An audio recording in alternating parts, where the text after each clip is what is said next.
باب نمبر 76 ریاضت و اہل کرامت کی فضیلت کے بیان میں یاد رکھنا چاہیے کہ جب اللہ تعالی کسی بندے کے واسطے نیکی کا ارادہ کرتا ہے تو اس کو اس کے عیوب پر مطلع کر دیتا ہے، اور جب مطلع ہو جاتا ہے تو اس کا علاج ممکن ہو جاتا ہے، لیکن اکثر لوگ اپنے نفس کے عیوب سے ناواقف ہیں۔ دوسرے کی آنکھ کا تنکا تو انہیں نظر آتا ہے مگر اپنی آنکھ کا شہیتر نظر نہیں آتا۔ بس جو شخص اپنے نفس کے عیوب کو جاننا چاہے اس کے واسطے 4 طریقے ہیں۔ پہلا یہ کہ ایسے بزرگ صاحب دل کی خدمت میں رہے جو اپنے عیوب پر واقف ہو اور ان کے نتائج کی برائیاں جانتا ہو، بس اپنے آپ کو اس کی عادات و اشارات کا تابع بنائے اور نفس کو عادی بنانے میں نہایت مجاہدہ اور کوشش سے کام لے، جس طرح کے مرید اپنے شیخ کی اقتداء کرتا ہے اور شاگرد اپنے استاد کی پیروی کرتا ہے، اور وہ اپنے مریدوں اور شاگردوں کو ان کے عیوب سے مطلع کرتے ہیں اور اس کے علاج کا طریقہ بتاتے ہیں، لیکن اس زمانے میں اس قسم کے لوگوں کا وجود کمیاب و نایاب ہے۔ دوسرا یہ کہ کوئی ایسا سچا دوست تلاش کرے جو اس کے عیوب کو بتلائے اور اس کے احوال و افعال کا ملاحظہ کرتا رہے، اور جس وقت کوئی عیب ظاہری و باطنی مشاہدہ کرے اس کو متنبہ کرے۔ دین کے بڑے بڑے عاقل امام ایسا ہی کرتے تھے۔ چنانچہ حضرت عمر رضی اللہ عنہ کہا کرتے تھے کہ اللہ اس پر رحم کرے جو مجھے میرے عیوب بتلائے، اور حضرت سلمان فارسی رضی اللہ عنہ سے پوچھتے کہ میرے عیوب و نقائص جو تمہیں معلوم ہو بتلاؤ۔ ایک دفعہ انہوں نے سلمان رضی اللہ عنہ سے دریافت کیا کہ مجھے میرے عیوب بتلاؤ۔ حضرت سلمان رضی اللہ عنہ نے معافی مانگی، حضرت عمر رضی اللہ عنہ نے الہا و اصرار کیا، پھر کہا کہ مجھے معلوم ہوا ہے کہ آپ نے ایک دسترخوان پر 2 کھانے جمع کیے ہیں اور آپ کے 2 جوڑے کپڑوں کے ہیں، ایک جوڑا دن کا اور ایک جوڑا رات کا۔ حضرت عمر رضی اللہ عنہ نے کہا اس کے سوا کوئی اور بات بھی معلوم ہوئی ہے؟ کہا نہیں۔ فرمایا ان دونوں کو تو میں نے ترک کر دیا ہے۔ نیز حضرت حذیفہ رضی اللہ عنہ سے دریافت کرتے تھے کہ تم کو منافقوں کی شناخت میں بہت مہارت ہے، کیا مجھ میں کوئی علامت نفاق کی تو نہیں؟ پس خیال کرنا چاہیے کہ ایسے برگزیدگان خدا باوجود اس علو شان و جاہ و جلال کے اپنے نفس کا اس طرح حساب لیتے تھے۔ پس جو شخص عقل میں بڑا اور مرتبے میں اعلیٰ ہوتا ہے اس میں خود پسندی اور خود بینی نہیں ہوتی، اور وہ اپنے نفس کو متہم سمجھتا ہے، مگر اس قسم کے لوگ بھی اس زمانے میں عزیز الوجود یعنی کم ہیں۔ ایسے دوست بہت کم ہیں جو دوست کی مداحنت و خوشامد کو چھوڑ کر اس کے عیوب و نقائص کا اظہار کریں۔ اسی واسطے شیخ داؤد طائی لوگوں سے الگ ہو گئے تھے۔ کسی نے ان سے کہا کہ آپ لوگوں سے کیوں نہیں ملتے؟ فرمایا کہ میں ایسے لوگوں کو کیا ملوں جو میرے عیوب مجھ سے پوشیدہ رکھیں۔ دیکھو سلف کے متدین لوگ چاہتے تھے کہ لوگ ان کے عیب بتلائیں تاکہ وہ واقف ہو کر ان کو چھوڑنے کی کوشش کریں، اور ہمارا یہ حال ہے کہ جو ہمیں نصیحت کرے اور ہمارے عیوب ہم پر ظاہر کرے ہم اس کو سب سے زیادہ دشمن خیال کرتے ہیں، اور یہ ہمارے ضعف ایمان کی علامت ہے، کیونکہ اگر کوئی سانپ یا بچھو ہمارے کپڑے میں داخل ہو جائے اور کوئی ہمیں خبر دے تو ہم جھٹ اس کے کہنے کی تقلید کرتے ہیں اور اس سانپ یا بچھو کے دور کرنے اور قتل کرنے میں مصروف ہو جاتے ہیں اور اس کا شکریہ ادا کرتے ہیں، حالانکہ ان کے ڈنگ کی تکلیف بدن پر ہوتی ہے اور صرف چند روز یا چند ساعت کے لیے ہوتی ہے، لیکن ہمارے عیوب و اخلاق سیئہ و عادات رذیلہ جو روح کے واسطے بمنزلہ سانپوں یا بچھوؤں کے ہیں اور جن کی تکلیف دائمی یا کئی ہزار سالوں کے لیے ہے،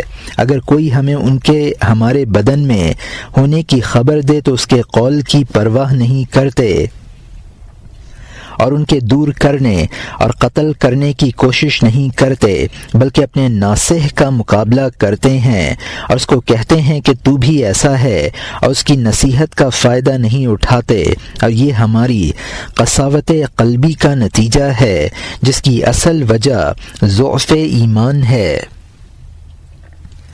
تیسرا طریق یہ ہے کہ اپنے دشمنوں کی زبان سے اپنے عیوب پر واقفیت حاصل کرے، کیونکہ دشمن کی آنکھ عیوب پر پڑتی ہے۔ بے شک انسان بنسبت اپنے دوستوں کے اپنے دشمنوں کے ذریعے سے اپنے عیوب پر زیادہ واقفیت حاصل کر سکتا ہے، لیکن طبع انسانی دشمن کی بات کو جھوٹا خیال کرتی ہے اور اس کے مقولے کو حسد پر مبنی کرتے ہیں، لیکن عقل مند دشمنوں کی باتوں سے فائدہ اٹھاتے ہیں۔ چوتھا طریق یہ ہے کہ جو کام اس کو لوگوں میں برا معلوم ہو اس کو اپنے نفس کے واسطے بھی برا خیال کرے، اور جو صفات لوگوں میں اس کو اچھی معلوم ہوں ان کے حصول کے لیے کوشش کرے۔ اگر لوگ وہ کام چھوڑ دیتے جو ان کو دوسروں میں برے معلوم ہوتے ہیں تو ان کو کسی مؤدب ناصح کی ضرورت نہ ہوتی۔ انسان کو نیک بنانے کے لیے اس سے اعلیٰ کوئی ہتھیار نہیں ہے۔ عیسیٰ علیہ السلام سے پوچھا گیا کہ آپ نے کس سے ادب حاصل کیا ہے؟ فرمایا مجھے کسی نے نہیں سکھلایا۔ جب میں نے کسی جاہل کو برا کام کرتے دیکھا تو میں نے اس سے پرہیز کیا۔ یہ شخص کے واسطے ہے جس کو کوئی کامل شیخ عارف نہ ملے جو اپنے عیوب سے واقف ہو اور اپنے نفس کی تہذیب و تادیب سے فارغ ہو کر لوگوں کی درستی اخلاق کی طرف متوجہ ہو۔ بس جس کو ایسا کامل بزرگ صاحب دل ہاتھ آ جائے اس کو تو اس کی صحبت سے فائدہ اٹھانا چاہیے اور اس کو اپنے حق میں طبیب حاذق سمجھنا چاہیے کہ وہ اس کو اخلاق ردیہ کی مدد سے شفائے کامل عطا کرے گا اور اس کو ہلاکت کے گڑھے میں گرنے سے بچائے گا۔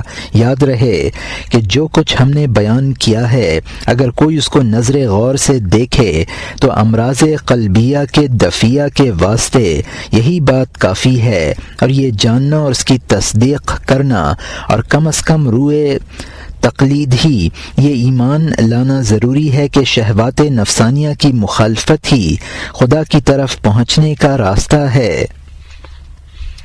اگر کوئی شہوات نفسانیہ کے اسباب و علل پر واقف نہیں ہوا مگر از روئے تقلید یہ بات ماننا ہے کہ مخالفت نفس ہی وصول اللہ کا طریقہ ہے تو وہ مومن ہے، اور جو شخص اس کے اسباب سے واقف ہو مخالف ہوا و ہوس کے راستے پر چلنے لگ گیا وہ عالم ہے، اور دونوں کے لیے نیکی کا وعدہ ہے، جیسا کہ اللہ تعالی نے فرمایا ہے یرفع اللہ الذین آمنوا منکم والذین اوتوا العلم درجات وکلا وعد اللہ الحسنى۔ اللہ تعالیٰ تم میں سے ایمانداروں کے درجے بلند کرتا ہے اور عالموں کے تو بہت بڑے درجے ہیں اور ہر ایک کے لیے نیکی کا وعدہ ہے۔ اس مضمون کے متعلق کی مخالفت نفس ہی حصول جنت وغیرہ نعم الہی کا موجب ہے۔ قرآن شریف میں بہت سی آیات ہیں، چنانچہ فرمایا ہے وَنَهَى النَّفْسَ عَنِ الْهَوَى فَإِنَّ الْجَنَّةَ هِيَ الْمَأْوَى۔ جس نے نفس کو ہوا و ہوس سے باز رکھا اس کی جائے پناہ جنت ہے۔ اللہ تعالیٰ نے فرمایا ہے اولئک الذین امتحن اللہ قلوبہم للتقوی، ان کے دلوں کو اللہ نے تقوی کے واسطے آزمایا ہے، یعنی ان کے دلوں سے شہوات نفسانیہ کو دور کر دیا ہے۔ رسول اللہ صلی اللہ علیہ وسلم نے فرمایا ہے کہ مومن 5 بڑی مصائب کے درمیان ہوتا ہے۔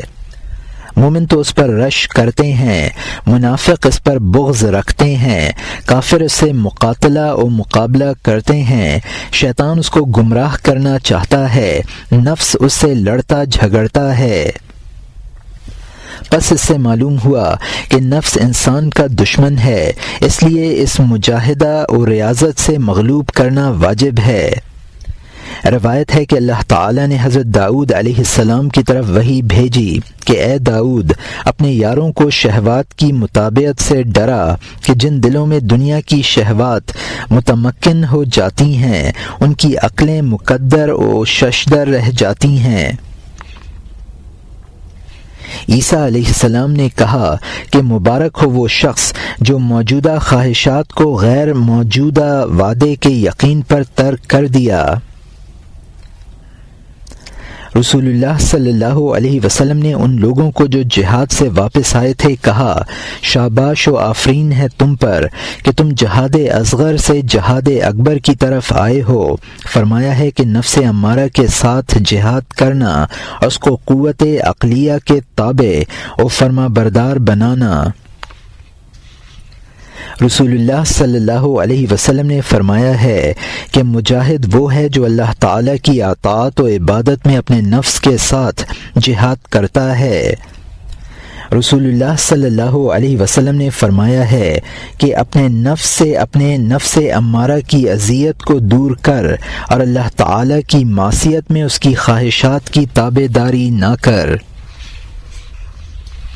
سفیان ثوری رحمۃ اللہ علیہ کا قول ہے کہ میں اپنے نفس سے بڑھ کر کسی چیز کا علاج کرنا بہت مشکل نہیں سمجھتا، کبھی تو مجھے نقصان پہنچاتا ہے اور کبھی مفید بھی ہو جاتا ہے۔ ابو عباس موصلی اپنے نفس سے کہا کرتے تھے کہ نفس نہ تو دنیا میں صبر کرتا ہے اور نہ آخرت کی تلاش میں کوشش کرتا ہے، اے نفس تجھے کچھ شرم ہونی چاہیے۔ حسن رضی اللہ عنہ کا قول ہے کہ کوئی سرکش گھوڑا نفس سے زیادہ سخت لگام کا محتاج نہیں ہے۔ یحییٰ بن معاذ رازی رحمۃ اللہ علیہ کا قول ہے کہ نفس کے ساتھ ریاضت کی تلوار سے جہاد کرنا چاہیے، اور یہ 4 طرح پر ہو سکتا ہے: تھوڑا کھانے سے، کم سونے سے، ضرورت کے موافق کلام کرنے سے اور لوگوں کو اذیت نہ پہنچانے سے۔ کم کھانے سے شہوات نفسانیہ مر جاتی ہیں، کم سونے سے دل صاف ہو جاتا ہے، کم بولنے سے آفات سے بچا رہتا ہے، لوگوں کو دکھ نہ دینے سے کمالات حاصل ہوتے ہیں، ظلم و سختی کے وقت حلم و تحمل سے کام لینا اور مصائب پر صبر کرنا بڑا مشکل کام ہے۔ جب نفسانی خواہشات کی رگ حرکت میں آئے اور بیہودہ کام کی رغبت جوش میں آئے تو اس پر قلت طعام کی تلوار کھینچ اور نیند کی کمی کی ڈھال بنو اور قلت کلام سے اس کو گمنامی کے کوچے میں ڈال تاکہ تو اس کی آفات سے نجات پائے اور تیرا نفس پاک و صاف ہو جائے۔ پھر وہ خیرات و حسنات کے میدان میں اسی طرح چکر لگائے گا جس طرح سدھایا ہوا گھوڑا کاوے کے گرد چکر لگاتا ہے۔ نیز اس کا قول ہے کہ انسان کے 3 دشمن ہیں، دنیا، شیطان اور اس کا اپنا نفس، پس دنیا سے تو اس کے ترک کرنے سے پر پرہیز کرو اور شیطان سے اس کی مخالفت کر کے نجات پاؤ اور نفس سے اس کی خواہشات کی مطابقت نہ کر کے آرام حاصل کرو۔ کسی حکیم کا قول ہے کہ جس پر نفس غالب ہو اور وہ اس کی خواہشات کا اسیر ہو گیا، اس کے ہوا و ہوس کے قید خانے میں مقید ہو گیا، اس کی باغ نفس کے ہاتھ میں ہو جاتی ہے، پھر وہ جہاں چاہتا ہے اسے کھینچ کر لے جاتا ہے، اس کا دل فوائد روحانیہ سے محروم ہو جاتا ہے۔ جعفر بن حمید کا قول ہے کہ تمام علماء و حکماء کا اس بات پر اتفاق ہے کہ لذات کے ترک کرنے سے ہی لذت و آرام حاصل ہوتا ہے۔ ابو یحییٰ وراق کا قول ہے کہ جس نے اپنی جسمانی خواہشات کو پورا کیا اس نے اپنے دل میں ندامتوں کا درخت لگایا۔ وحیب بن ورد کا قول ہے کہ جو چیز ضرورت سے زیادہ ہو وہ شہوت و خواہش نفسانی ہے، اور جو خواہشات دنیاویہ کا دل دادا ہو اس کو چاہیے کہ ذلت کے واسطے تیار رہے۔ حکایت جب یوسف علیہ السلام مصر کے بادشاہ ہو گئے اور روئے زمین کے خزانوں کے مالک ہو گئے تو زلیخا ایک روز ان کے راستے میں جہاں سے ان کی سواری بڑی تسک و احتشام کے ساتھ مع 12,000 رؤوسا و عمرہ گزر رہی تھی، آ بیٹھی اور کہنا شروع کیا کہ وہ پاک خدا جو بادشاہوں کو ان کی معصیت کے سبب سے غلام بنا دیتا ہے اور غلاموں کو بوجائے اطاعت و عبادت کے بادشاہ بنا دیتا ہے۔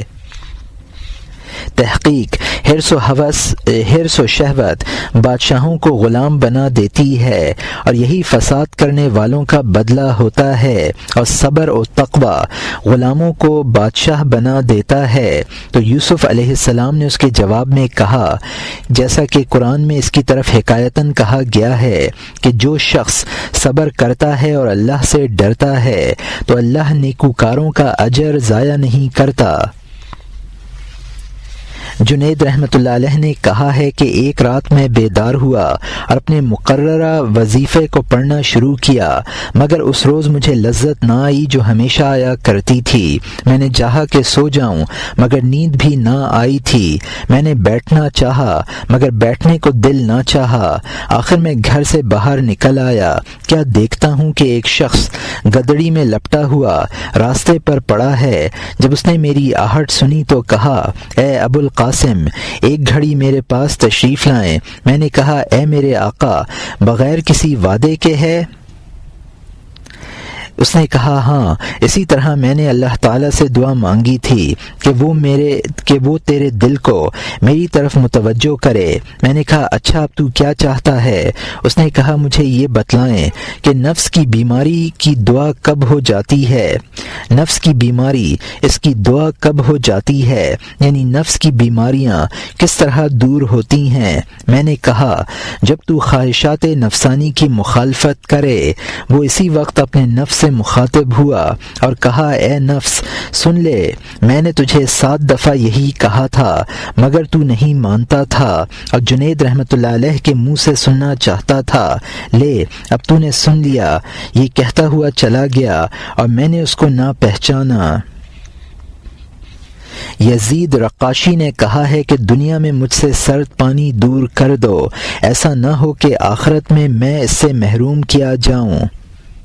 کسی شخص نے عمر بن عبدالعزیز رحمۃ اللہ علیہ سے سوال کیا کہ میں کب بولا کروں؟ جواب دیا کہ جب تو خاموشی چاہے۔